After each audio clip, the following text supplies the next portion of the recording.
crazy. We went out last night, tried 4 or 5 different spots that hold elk every single year. Not one bugle. We went to the spot where I killed that bull the other day. There's at least 6 other bulls in there that were vocal. There's nothing in there yesterday evening. It's been a weird year, that's for sure. Every spot that's been a guarantee in the past has not produced a bugle, really. I mean, the spot where I killed my bull in 2019,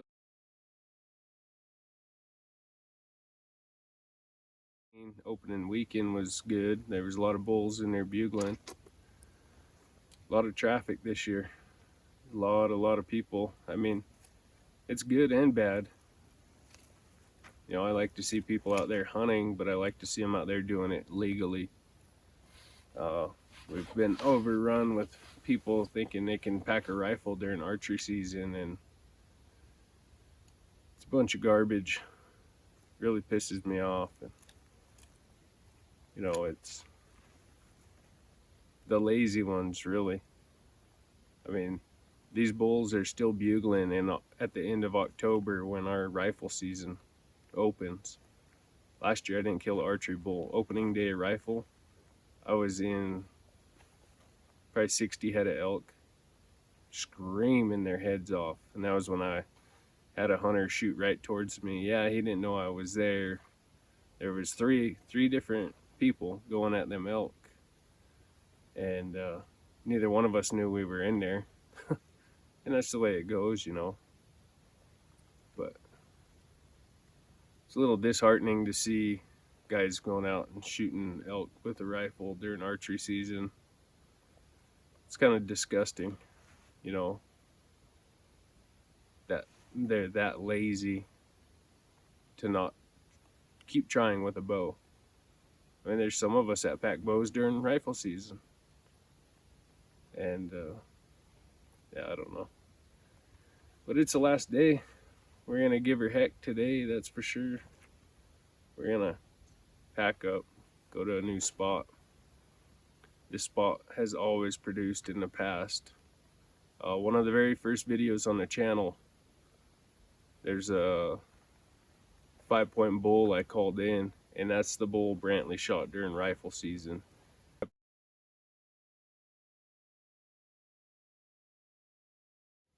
During rifle season, that bull was about 3 miles down this drainage in a different canyon.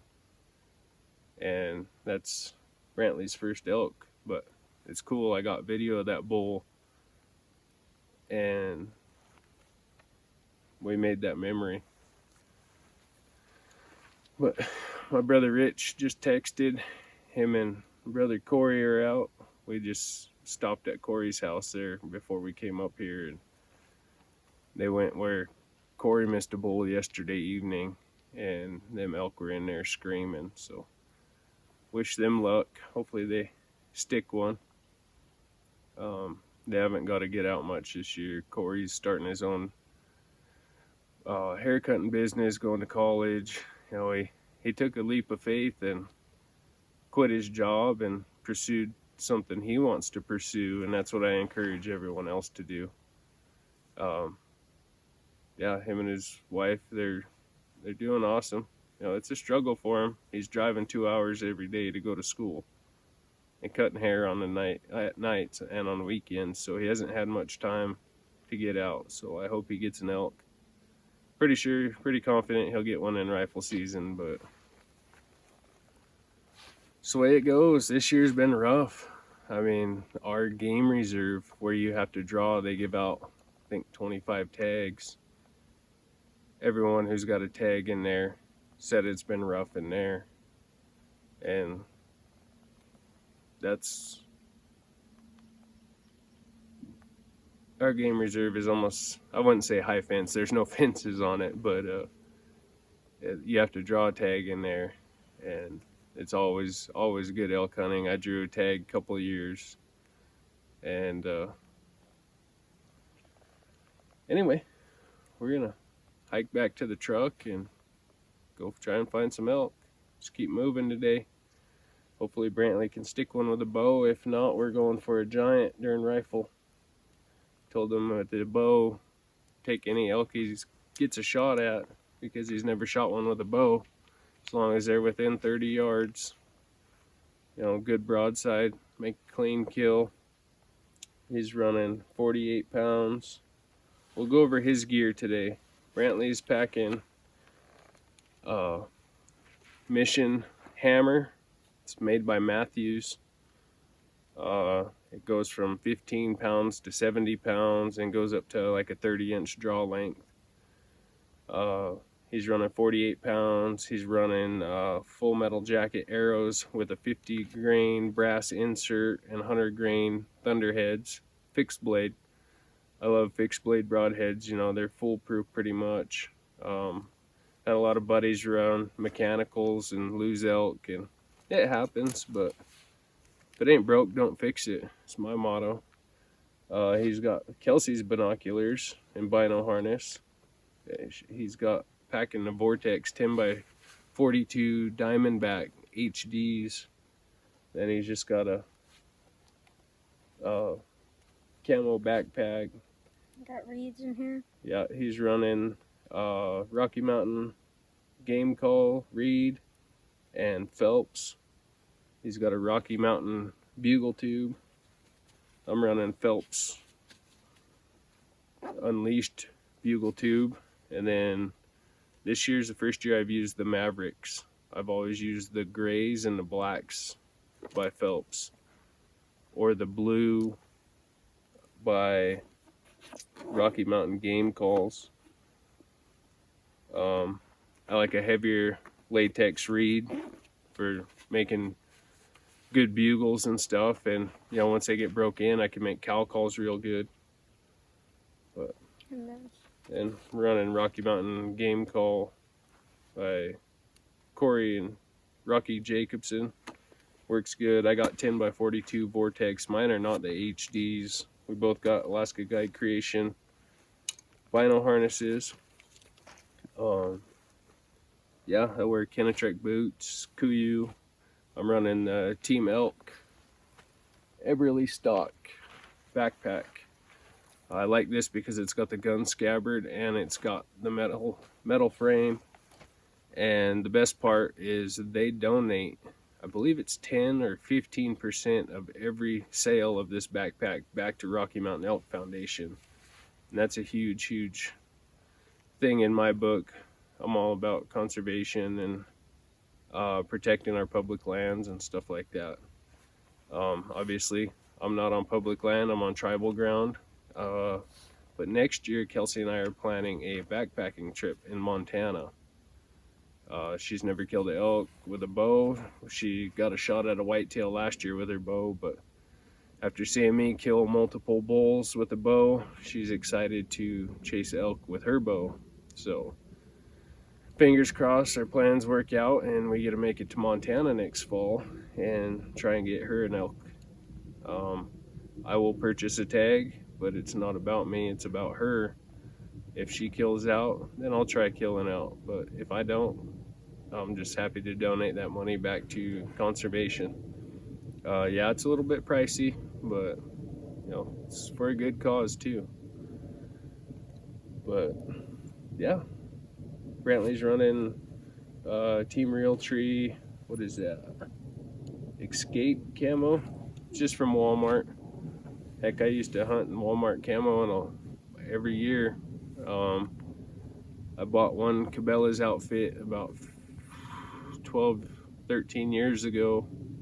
Used that for a long time, and I was at work one day, sitting there at lunch, and had cell phone service. I was looking at camo and stuff, and texted Kelsey. I said, you know, it's been about 10, 11 years since I bought me a new camo outfit. I'm gonna buy one. So I bought Kuiu, and then Kelsey's dad bought her a set of Kuiu for Christmas. And then she's got Kenetrek boots as well.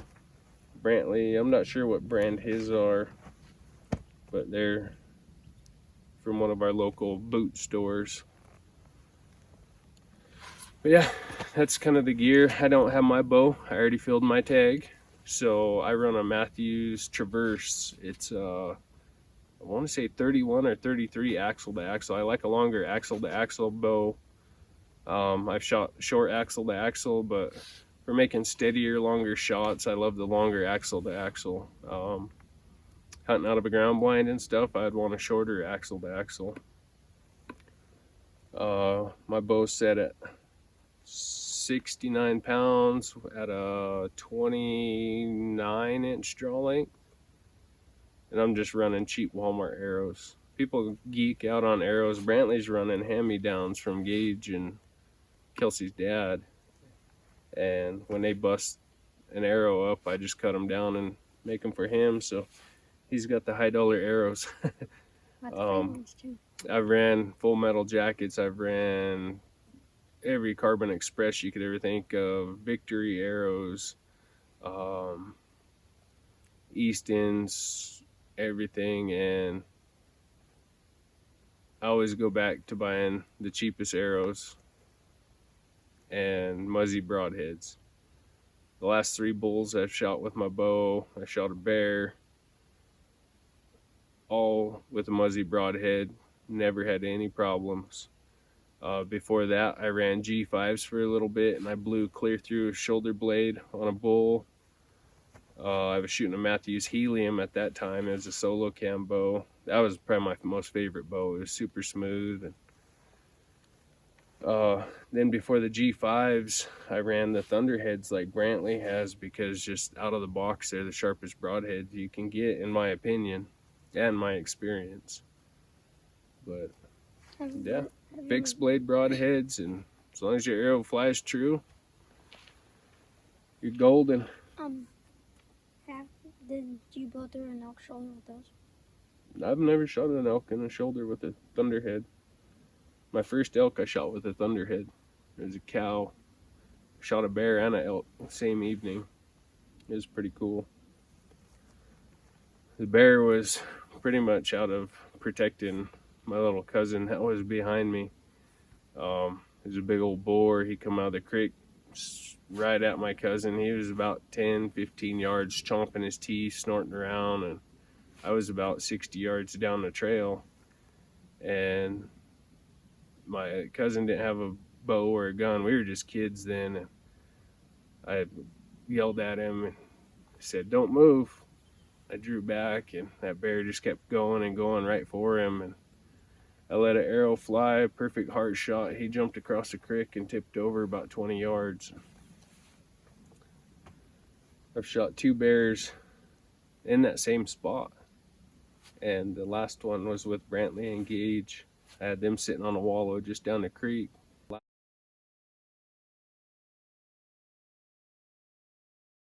About 30-40 yards from me, and same thing, big old boar bear come out chomping his teeth right by Gage and Brantley, and of course Brantley was thinking it was an elk coming into the wallow, and I could tell by the way it was stepping it was a bear, so I turned around, and when he seen it was a bear, he turned around, his eyes are all big.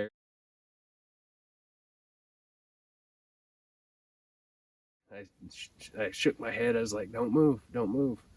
And I hit that bear right in the heart, and he ran, died. When I walked over to these guys, he goes, "Yeah, I seen that bear come out, and I looked at you, Dad, and then I looked back at the bear, and all I hear is a sounded like right by my ear." And he goes, "I seen that arrow hit that bear right in the heart." But you know, sometimes you got to do what you got to do. I've had bears come running up 3 feet from me and turn around and take off. You know, I don't like shooting bears and stuff, but it is what it is. Anyway, that's enough rambling. We're gonna get out of here, get to the truck, go find someplace else. So wish us luck. If not, we're gonna smoke a hammer bull and rifle. I missed it.